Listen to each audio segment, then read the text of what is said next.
Welcome back and welcome to all of you on my platform PNP One Day Exam Targets। आप लोग भावी शिक्षक है, इसलिए भावी शिक्षक के नाते आप लोगों का भावी शिक्षक के नाते भी हमारे प्लेटफॉर्म पे स्वागत है। फ्रेंड्स, आज हम स्टार्ट करते हैं साइकोलॉजी की हिस्ट्री। एक्चुअली चाइल्ड डेवलपमेंट में साइकोलॉजी को क्यों पढ़ना है उसके बारे में थोड़ा देखते हैं और साइकोलॉजी की हिस्ट्री देखेंगे। साइकोलॉजी की हिस्ट्री क्या रही है, कैसे रही है, और ये क्लास थोड़ा लंबा चलने वाला है। साइकोलॉजी की जो हिस्ट्री है पूरी अच्छे से हम लोग कवर करेंगे। लगभग 4-5 वीडियो में साइकोलॉजी की हिस्ट्री चलेगी। उसके बाद हम लोग स्कूल ऑफ साइकोलॉजी पढ़ेंगे। मतलब जितने भी साइकोलॉजिस्ट थे उनकी एक कैटेगरी बन गई थी, कुछ विचारधारा बन गई थी, जैसे व्यवहारवादी हो गए, मनोविश्लेषणवाद हो गया, समझ आई बात की नहीं। और उसके बाद कोई कंस्ट्रक्टिव हो गया, रचनात्मकता की तरफ भागने लगा, कोई पेरेंटियल मतलब जीन को इंपॉर्टेंस देने लगा। इस तरह से ग्रुप बने, तो उन ग्रुप को हम लोग स्कूल ऑफ साइकोलॉजी बोलते हैं। तो उसको भी हम लोग अध्ययन करेंगे। अब आपको ये समझ में आना चाहिए कि स्कूल ऑफ साइकोलॉजी पढ़ने से इम्पोर्टेंट आखिर क्या है। इससे 2 इम्पोर्टेंट फैक्टर है आपके जीवन में। स्कूल ऑफ साइकोलॉजी से आपकी कॉन्सेप्चुअल बिल्डअप अच्छी होगी, आप साइकोलॉजी के बारे में थोड़ा अच्छा समझ पाएंगे। दूसरी चीज, आप केंद्रीय विद्यालय यदि देते हैं, सीटेट देते हैं, सुपर टेट देते हैं, तो उसमें स्कूल ऑफ साइकोलॉजी के क्वेश्चन आते हैं और उसमें हिस्ट्री ऑफ साइकोलॉजी से भी क्वेश्चन आते हैं। आप अक्सर देखे होंगे, आपको एक फर्रा मिल जाता है या एक नोट मिल जाती है या व्हाट्सएप पे आता है, इसके पिता कौन, इसके जनक कौन, ये कौन कहा, वो कौन। ये चीजें क्या है, ये इसकी कॉन्सेप्चुअल बिल्डअप आप इसका जब हो जाएगा तो ये चीजें आपको रटनी नहीं पड़ेगी, आसानी से समझ में आने लगेंगी ये चीजें। ठीक है, तो आइए हम लोग देखते हैं हिस्ट्री ऑफ साइकोलॉजी। पहले समझते हैं साइकोलॉजी पढ़ना क्यों जरूरी है हमारे लिए। देखिए, बाल विकास को बाल मनोविज्ञान भी कहते हैं। क्या कहते हैं? बाल मनोविज्ञान। बाल विकास को बाल मनोविज्ञान भी कहते हैं। बाल मनोविज्ञान मतलब बालक का मनोविज्ञान। समझ में बात। अब चूंकि बालक का मनोविज्ञान है, तो आप बताइए, इस मनोविज्ञान को जब तक समझेंगे नहीं, जब तक बालक को नहीं समझेंगे, मनोविज्ञान को नहीं समझेंगे, बाल मनोविज्ञान हमको समझ में नहीं आने वाली है। इसलिए हमको मनोविज्ञान पढ़ना जरूरी है। इसलिए हमें पढ़ना मनोविज्ञान जरूरी है। अब क्या मनोविज्ञान में वो चीजें पढ़े जो डॉक्टर पढ़ते हैं, साइकेट्रिस्ट पढ़ते हैं, जो न्यूरोलॉजिस्ट पढ़ते हैं? नहीं, हमें मनोविज्ञान में शिक्षा मनोविज्ञान पढ़ना है। क्या पढ़ना है? शिक्षा मनोविज्ञान। और शिक्षा मनोविज्ञान पढ़ने के लिए थोड़ा सा उसका भी बैकग्राउंड जानना जरूरी होता है। इसलिए हम हिस्ट्री ऑफ साइकोलॉजी की तरफ मूव करेंगे। आइए दोस्तों, समझते हैं हिस्ट्री ऑफ साइकोलॉजी के बारे में। मित्रों, साइकोलॉजी की हिस्ट्री कितनी पुरानी है ये कहना तो बड़ा मुश्किल है, लेकिन हाँ, मॉडर्न साइकोलॉजी की हिस्ट्री हमें पता है। वो मॉडर्न साइकोलॉजी की हिस्ट्री स्कूल ऑफ साइकोलॉजी में हमें पढ़ना है।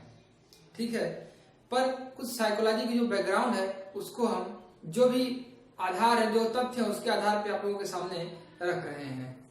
ठीक है दोस्तों, सब विषयों का कह सकते हो जनरेशन या ओरिजिन जिस विषय से हुआ है उस विषय का नाम है दर्शन शास्त्र, फिलॉसफी। सभी विषय दर्शन शास्त्र से ही आए हैं, चाहे वो विज्ञान हो, चाहे वो गणित हो, चाहे वो अंग्रेजी हो, चाहे हिंदी हो, सभी विषय दर्शन शास्त्र से आए हैं। अंग्रेजी गणित का, अंग्रेजी और संस्कृत से, हिंदी से अर्थ यह है कि भाषा, हर भाषा की अपनी एक वैज्ञानिक पद्धति होती है, वो उतनी गंभीरता में नहीं जाना है। हाँ, बस इतना जानिए कि दर्शन शास्त्र से ही हर भाषा की ओरिजिन हुई है। या आप यूं कह सकते हैं, जो दर्शन शास्त्री थे उन्होंने ही हर विषयों को दिया है। आप इस तरह जान सकते हैं कि पहले जितने दर्शन शास्त्री थे उन्होंने ही हर विषय को दिया है, चाहे वो सुश्रुत हो, चाहे वो चरक हो, चाहे वो आर्यभट्ट हो, चाहे कोई हो, सब लोग दार्शनिक ही थे अपने जीवन में और वो वैज्ञानिक सोच वाले थे। इसलिए वे अलग एक अपना दर्शन प्रस्तुत कर सके। धीरे धीरे धीरे धीरे शिक्षा मनोविज्ञान के क्षेत्र में विकास होने लगा, हमें शिक्षा की बातें पता चलने लगी। तो जब शिक्षा मनोविज्ञान का विकास हुआ तो लोगों को लगा कि शिक्षा मनोविज्ञान का एक अलग विषय ही होना चाहिए। उसलिए उसके बाद दर्शन शास्त्र से मनोविज्ञान को अलग देखा गया। समय के बीतते हुए मनोविज्ञान में भी बहुत सारी शाखाएं आई। जो हमें पढ़ना है वो शिक्षा मनोविज्ञान है दोस्तों।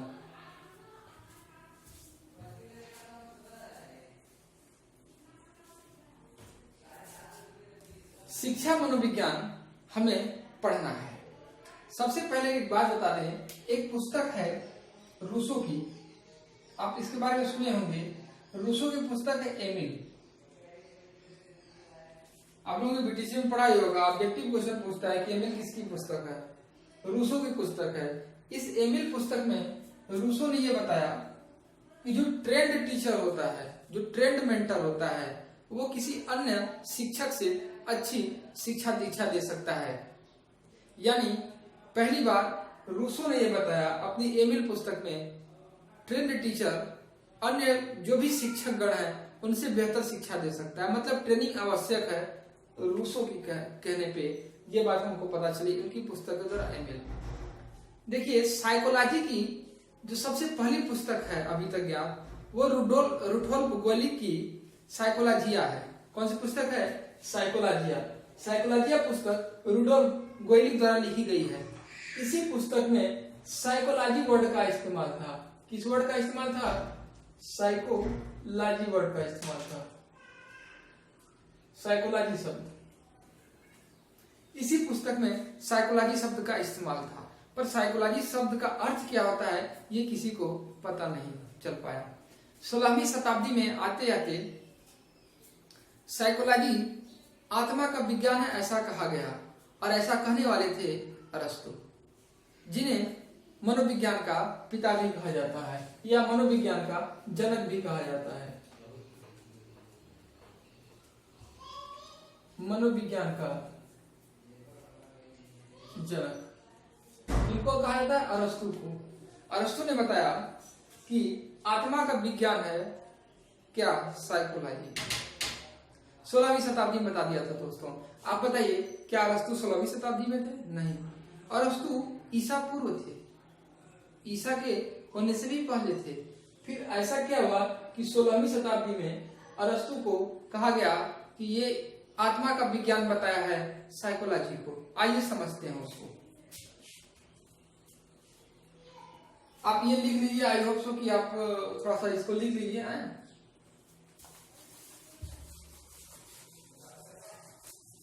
देखिए, हुआ कुछ यूं कि एक गैरिट महोदय थे। कौन थे? गैरिट। गैरिट ने अरस्तु के दर्शन पे अध्ययन करना शुरू किया। इनको बहुत अरस्तु में इंटरेस्ट आ गया था, अरस्तु पे रिसर्च कर रहे थे।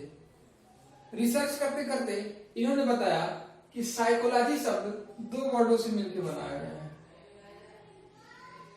गैरिट के अनुसार साइकोलॉजी वर्ड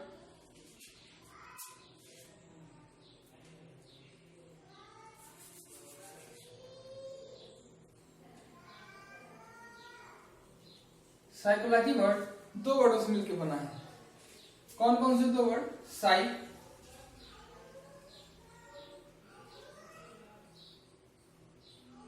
और दूसरा लोगस। साइक का मतलब होती है आत्मा और लोगस का मतलब होता है अध्ययन। यानी गैरिट महोदय ने यह कहा कि जो साइक होती है वो आत्मा होती है और लोगस होता है वो अध्ययन होता है। तो चूंकि साइक और लोगस से मिलकर हमारा साइकोलॉजी बना है, इसलिए साइकोलॉजी आत्मा का विज्ञान हो गया। और गैरिट ने यह कहा कि जो साइकोलॉजी वर्ड इस्तेमाल किया गया है अरस्तु के द्वारा, उनके अनुसार साइक का मतलब आत्मा और लोगस का मतलब अध्ययन होता है। इस तरह से साइकोलॉजी आत्मा का अध्ययन या आत्मा का विज्ञान बना। अरस्तु के कुछ समर्थक भी थे। आइए उन समर्थक को जानें। अरस्तु के समर्थक प्लेटो थे। कौन थे? प्लेटो। एक और समर्थक थे रिगार्डो। तो अरस्तु के यदि समर्थक पूछे, एक समर्थक प्लेटो और दूसरा रिगार्डो। गैरिट ने क्या कहा? साइकोलॉजी 2 वर्ड से मिलकर बनी है, साई और लोगस। साई का अर्थ आत्मा और लोगस का मतलब अध्ययन। ये गैरिट ने समझाया, पर ये बात किसकी बात को समझाया? अरस्तु की बात को। इसलिए गैरिट की नहीं अरस्तु की बात कही गई। इसलिए 16वीं शताब्दी में अरस्तु को कहा गया कि ये आत्मा का विज्ञान मनोविज्ञान को बताए हैं और ये मनोविज्ञान के जनक मान लिए गए। ठीक है दोस्तों, और इन्हीं की बातों को एक और महोदय थे जिनका नाम था केलर महोदय। केलर महोदय ने एक बहुत अच्छी बात कही। उन्होंने ये बात कही कि अरस्तु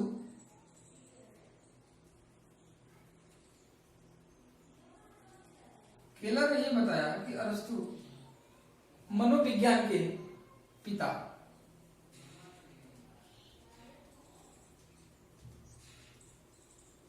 अरस्तु मनोविज्ञान के जनक तथा दर्शन शास्त्र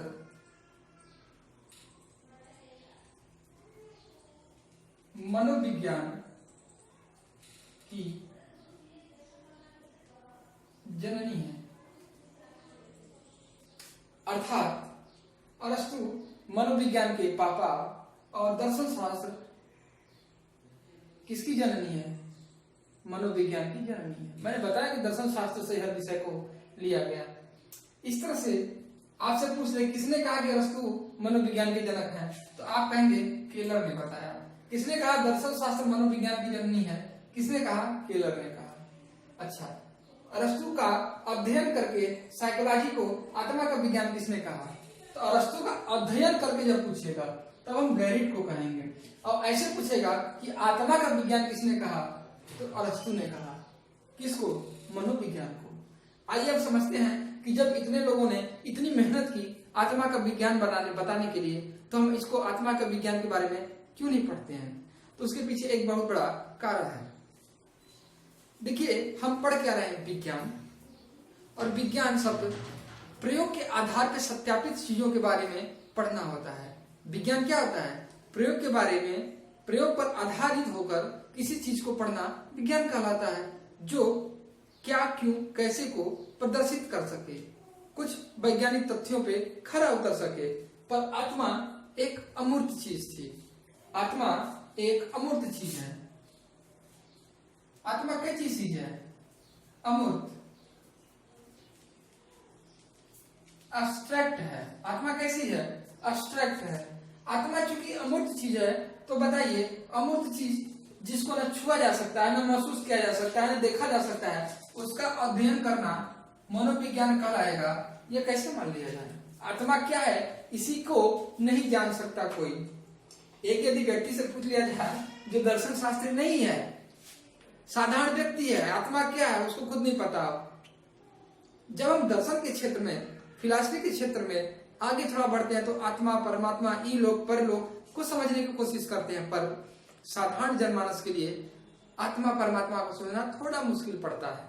इसलिए आत्मा अमूर्त चीज थी और इस परिभाषा को रद्द कर दिया गया। इसके बाद मनोविज्ञान मन के विज्ञान पे शिफ्ट हुई, लेकिन उसके बारे में हम अब अगली कक्षा में जानेंगे।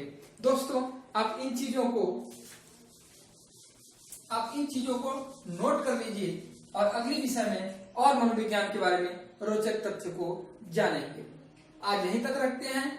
आप इसको नोट कर लीजिए, लिख लीजिए। फिर से एक बार मैं रिकॉल करा देता हूँ। पहली पुस्तक मनोविज्ञान के बारे में साइकोलॉजी है, जिसमें साइकोलॉजी वर्ड का इस्तेमाल किया गया और लिखी गई थी रुडोल्फ गोइलिक द्वारा। एक पुस्तक रूसो की है, एमिल बुक है। एमिल क्या है? बुक है। और लिखा किसने है? रूसो ने। एमिल बुक को लेखक कौन है? रूसो। इन्होंने क्या कहा कि ट्रेनिंग जरूरी है शिक्षक के लिए। जो ट्रेनिंग करके पढ़ाता है वो अच्छा पढ़ाएगा। उसके बाद 16वीं सेंचुरी में आत्मा का विज्ञान अरस्तु ने कहा। किसको? मनोविज्ञान को। अरस्तु को इसलिए मनोविज्ञान का जनक मान लिया गया। इनके समर्थक थे प्लेटो और रिकार्डो। पर अरस्तु 27वीं सदी से पहले के थे, ईसा पूर्व से पहले के थे। तो आखिर ऐसा क्या हुआ कि इनको आत्मा का विज्ञान कहा गया? ऐसा ये हुआ कि गैरिट महोदय अरस्तु पे अध्ययन कर रहे थे। उन्होंने कहा कि साइक और लोगस से मिलकर साइकोलॉजी बना है, यही कहते हैं हमारे अरस्तु साहब। और इसलिए आत्मा का अध्ययन ही क्या बन गया? मनोविज्ञान बन गया। अब आइए देखते हैं, एक केलर महोदय थे, उन्होंने क्या कहा। केलर महोदय ने कहा दर्शन शास्त्र मनोविज्ञान की जननी तथा अरस्तु महोदय मनोविज्ञान के जनक हैं, अर्थात अरस्तु महोदय मनोविज्ञान के पिता, फादर, पापा, तथा दर्शन शास्त्र मम्मी है किसकी, मनोविज्ञान की। अब आत्मा जो कि अमूर्त चीज थी, इसको देख नहीं सकते थे, समझ नहीं सकते थे, इसलिए इस पूरी थियरी को ही सिरे से खारिज कर दिया गया। अब अगले लेक्चर में हम आगे की बातें समझते हैं। आज यहीं तक रखते हैं, तब तक जय हिंद, जय भारत।